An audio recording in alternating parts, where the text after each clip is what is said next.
Check my walk and the talk, got me close to you. Got the shades and the cap with my uniform too. Pinarayi വിജയനെ വിജയൻ എന്ന് വിളിക്കുന്നത് പോലും അസ്വസ്ഥപ്പെടുത്തുന്ന കുറെ ആരാധക വൃന്ദമുണ്ട്. എന്നെ നോയിച്ചാണ്ടല്ലോ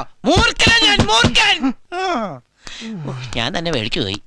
ഇതാണ് വിക്കം വിവരക്കേട് ഒന്നിച്ചു വന്നുള്ള കുഴപ്പം. കഴുത, ഇരട്ടച്ചങ്കൻ, ക്യാപ്റ്റൻ എന്നൊക്കെ പേരിട്ട് വിളിക്കുന്ന ചില മണ്ടന്മാരുടെ സംഘം.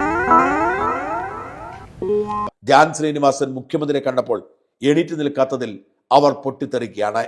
അവിടെയൊക്കെ നാണം കെട്ടണം ഞാനാണല്ലോ. നീ എന്ത് നാണം കെട്ടുന്ന ഈ പറയണേ? നാണം കെട്ടിട്ടില്ല. എന്താ?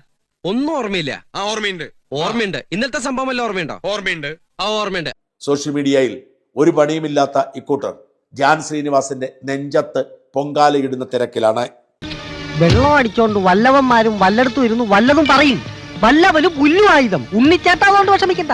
എന്നാലും ഒന്ന് എണീക്കാമായിരുന്നു. എന്തൊക്കെ പറഞ്ഞാലും ആ മനുഷ്യൻ ഈ സ്റ്റേറ്റിന്റെ മുഖ്യമന്ത്രിയാണ്. ശപിക്കപ്പെട്ടവരാണ് നമ്മൾ. കൂടുതൽ ശാപങ്ങൾ വാങ്ങിച്ച് തലേ കേട്ടണ്ടോ? ധ്യാൻ കുറച്ചുകൂടി മര്യാദ കാണിക്കണം. കേരളത്തിൽ മുഖ്യമന്ത്രിയാണ് വന്നത്. ഒന്ന് എണീക്കാമല്ലോ. നിങ്ങളുടെ മകനാ ബോർനെന്ന് ഞാൻ കരുതിയിരുന്നേ. പക്ഷെ ഇപ്പൊ മനസ്സിലായി നിങ്ങൾ ആന ബോർനെന്ന്. ശ്രീനിവാസൻ എന്നത് സെക്കൻഡാണ്. അദ്ദേഹം സംസ്ഥാന മുഖ്യമന്ത്രിയാണ്. ഇനി ആരുമല്ലെങ്കിൽ കൂടി ശ്രീനിവാസന്റെ മകൻ എഴുന്നേൽക്കാത്തത് വല്ലായ്മ സൃഷ്ടിച്ചു. എനിക്കറിയാം. അച്ഛൻ മരിച്ചാൽ വിഷമം ഉണ്ടാവും. എന്നാലും പാർട്ടി ഏതായാലും മുഖ്യമന്ത്രിയെ കാണുമ്പോൾ ഒന്ന് എഴുന്നേറ്റ് നിന്ന് കൊടുക്കണം. മുഖ്യമന്ത്രി അരികിലെത്തിയിട്ടും ഒന്ന് എണീറ്റ് നിൽക്കണം. മാന്യത കാണിക്കാമായിരുന്നു. എഴുന്നേറ്റില്ലെങ്കിൽ അദ്ദേഹം തോളിൽ കൈവച്ചപ്പോൾ ആ കയ്യിലൊന്ന് പിടിക്കാമായിരുന്നു.